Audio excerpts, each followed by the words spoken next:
Traders. I am Stephen Davis, Senior Market Strategist, RJO Futures, Friday morning, here to talk to you about the grain markets. Okay, we'll start with the corn market.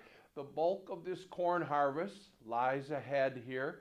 We're about 26% finished on the harvest, a little behind schedule. Last weekend, for example, we had a deluge of rain in northern Illinois here.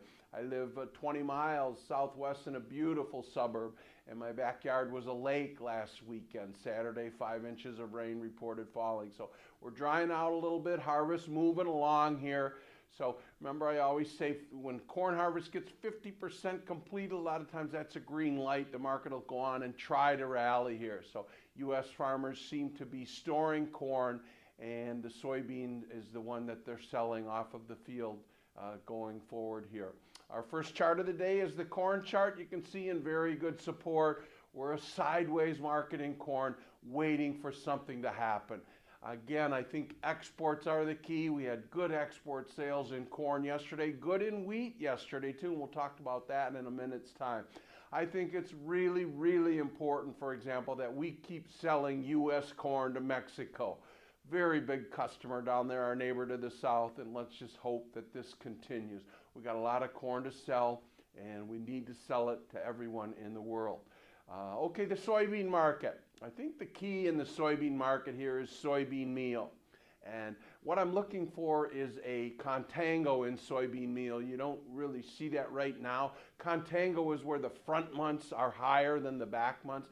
Typically in commodities, you get backwardation where the front months and then the backward months are higher because of cost to carry and insurance and things like that. So I'll be talking about this in the weeks ahead. Our chart today is of soybean meal. You can see last week's report, the big push higher in soybean meal. And if we can get back to those levels, I think the demand story is here, and you'll see higher soybean meal prices and higher soybean prices. So it's the time of year now where we start focusing on Brazil and where they're at. Mato Grosso is about 8% planted over there in soybean, the big soybean producing area region of Brazil. So they're a little bit behind, but it's not to worry here. It's a little bit early to start worrying about that. Export sales, again, key in soybeans. We had 2 announcements this week from USDA, China buying U.S. soybeans. China are savvy traders. They buy soybeans when they're cheap. So let's see if this is right going forward here. Okay, the wheat market. So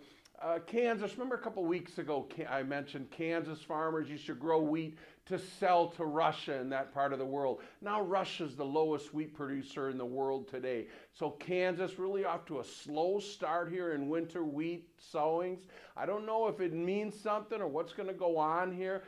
Typically, Kansas grows 25% of our hard red winter wheat, which is made for bread. Strong demand there. And, you know, these low prices in wheat, you can see our next chart of wheat down here in very good support, similar to corn. And the Kansas farmers are a little slow planting wheat. There's not a lot of encouragement here with the price discovery of wheat, getting these Kansas farmers to plant. So perhaps a lot of this wheat acres will be grazing of cattle. We do have a lot of cattle in our great country. So that's it. We'll go into next week. Harvest is important here. We got to get this finished, and this demand story is important as well. Everybody have an excellent weekend.